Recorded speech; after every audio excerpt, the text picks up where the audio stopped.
Uy, ang ganda ng pakainan ng aso. Walang iya. Parang malaking pakainan lang ng aso eh. Kagandahan dito, hindi na rin papasukin basta ng mantika. At saka ito pa yung the best sa induction cooker na to. Metal. Metal nga ba? O plastic na kulay metal lang. Pero mukhang matibay, mabigat. Ito plastic. Malaki rin yung pan. Ayun, laki ng coil. Oh. Yung mga totoong induction, malalaki yung coil sa loob. Tapos, itong pinakamahalaga sa pagpili. Pagpipili kayo ng induction cooker. Tingnan yung, ayan, yung specs. Dapat 60 Hz. Kadalasan kasi pag yun talaga mga China, tulad ng Xiaomi na yung sikat nyo na bilog na parang pambobo na induction cooker kasi sensya na yung sa term kasi kaya tinawag kong pambobo. Napakasimple, isang button lang. Kaya, ibig sabihin, kahit mga noob kayang-kayang i-operate. Yun nga lang, problema doon, 50 Hz lang. Ang 50 Hz hindi pwede dito sa atin, sa Pilipinas.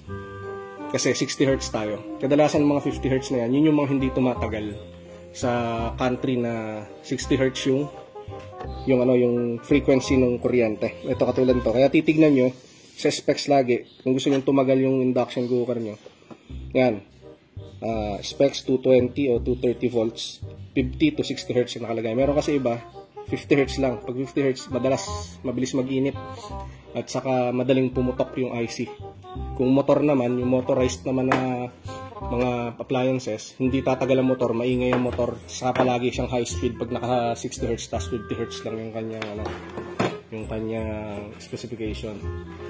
So, yun lang ang secret sa tamang pagbili ng mga induction cooker. Huwag kayong bibili ng 50 Hz at hindi tatagal. Pero magtataka kayo, yung mga review positive siguro. Kaya positive, baka pwedeng nasa China sila o nasa Taiwan. Kasi sa Taiwan, US, alam ko 50 Hz doon.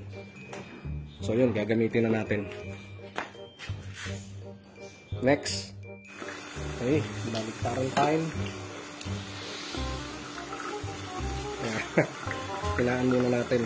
Masakit pa ka tilamsik mo.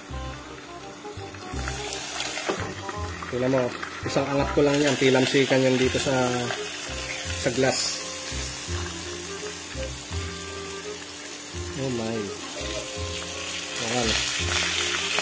Oh my God. Basta lang ako yan. Face shield. Riko. Ow! Ginaganti tong isda. Prevention is better than ano nga ba sunod?